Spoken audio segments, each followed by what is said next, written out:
हाय पिला माने केमती अछंती आशा करी आपण माने भलरे थिबे मु मध्ये एठी भलरे अछि। आज आमे पढ़िबा षष्ठ श्रेणीर इतिहासर प्रथम विषय इतिहास विषय रे धारणा। तेबे चलो पिला माने स्टार्ट करिबा आज क्लास टी को। प्रथम क्वेश्चन होउछि इतिहास कहिले कोन बुझा जाय। तबे इतिहास कहिले आमे कोन बुझू किंबा इतिहास काहाकू कुहा जाय। वर्तमान पृथ्वी रे जेते मनुष्य देखा जांती समस्ते गोटिए जातिर। वैज्ञानिक माने मत दियंती आज को प्राय 15 लाख वर्ष पूर्वे पृथ्वी रे मनुष्यर सृष्टि होइतिला, किंतु ता पूर्वरु मनुष्यर रूप एपरि नथिला। नृबानर मानकर क्रम विकास घटी मनुष्य सृष्टि होइतिला। तेबे वर्तमान पृथ्वी रे जेते मनुष्य देखा जांती समस्ते गोटिए जातिर। वैज्ञानिक माने मत दियंती वैज्ञानिक मानक कहिबा अनुसारे आज को प्राय 15 लाख वर्ष पूर्वे पृथ्वी रे मनुष्य सृष्टि हेइतिला। तेबे 15 लाख वर्ष पूर्वे पृथ्वी रे मनुष्य सृष्टि हेइतिला किंबा देखिबाकू मिलितिला, किंतु ता पूर्वरु मनुष्यर रूप एपरि नथिला। वर्तमान मनुष्यर जो रूप वर्तमान जो मनुष्यर रूप अच्छी से रूप किंतु आगरू जो मनुष्य माने थिले से भड़िया रूप नथिला तांकर। नृबानर मानकर क्रम विकास घटी मनुष्य सृष्टि होइतिला।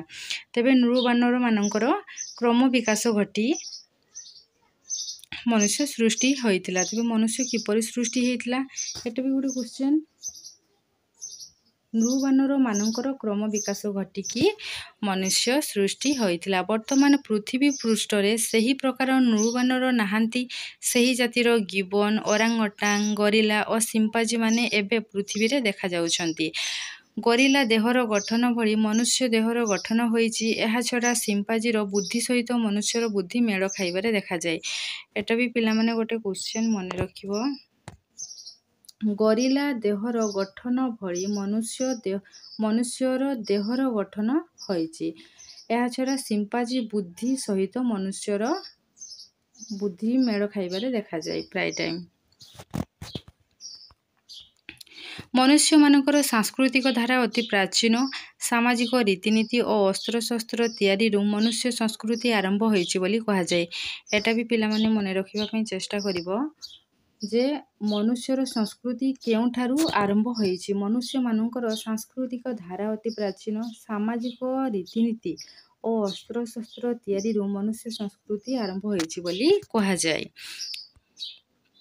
एहा छडा कृषि कार्य, अग्निर आविष्कार और व्यवहार, चकर उद्भावन, विभिन्न धातुर व्यवहार, ग्राम सहर और राज्यर परिकल्पना, शासन प्रणाली और परिचालना इत्यादि विभिन्न सोपान देई मनुष्यर संस्कृति आगको गति करिछि। एही सबु अग्रगतिर धारावाहिक विवरणी हेउछि इतिहास। अन्य भावरे कहिले मनुष्यर अतीत घटना गुड़िकर निरवच्छिन्न अग्रगति हेउछि इतिहास। तेबे मनुष्यर जो आगरू घटी जाइछि घटना गुड़िको तार निरवच्छिन्न अग्रगति हेउछि इतिहास। ता परवर्ती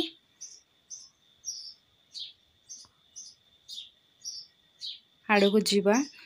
इतिहास को इंग्राजी रे हिस्टोरी कहा जाय। दाने इतिहास को इंग्राजी रे कोन कहा जाय हिस्ट्री। हिस्ट्री शब्दटी ग्रीक शब्द हिस्टोरु आसीछि। तबे हिस्ट्री शब्दटी ग्रीक शब्द हिस्टोरु आसीछि। एहार अर्थ हेउछि अतीत विषय रे जानिबा। तबे हिस्टो शब्दटीर अर्थ हेउछि अतीत विषय रे जानिबा। अन्य अर्थरे इतिहास हेउछि एक वास्तव घटनावली जहा अतीत रे वास करुथिबा मनुष्य मानकर जीवन यापन प्रणाली विषय रे आलोचना करे। तबे इतिहास हेउछि एक वास्तव घटनावली। यह काल्पनिक नुहे, यह वास्तव घटनावली उपरे आधारित जहा अतीत रे वास करुथिबा मनुष्य मानकर जीवन यापन प्रणाली विषय रे आलोचना करे। तेबे आमे अतीत रे वास करुथिबा मनुष्य मानकर किपरि जीवन यापन प्रणाली थिला ताहा विषय रे आमे ए इतिहास माध्यम रे जानि पारू। ପିଲାମାନେ ମୁଁ ଆଶା କରେ ଆପଣମାନଙ୍କୁ ଏ ଭିଡ଼ିଓଟି ଭଲ ଲାଗିଥିବ। ଯଦି ଭଲ ଲାଗିଥିବ ତେବେ କମେଣ୍ଟ, ସେୟାର, ଲାଇକ୍ ଏବଂ ସବସ୍କ୍ରାଇବ୍ କରିବା ପାଇଁ ଭୁଲିବେନି। ତେବେ ରହୁଛି। ଜୟ ଜଗନ୍ନାଥ। Thank you.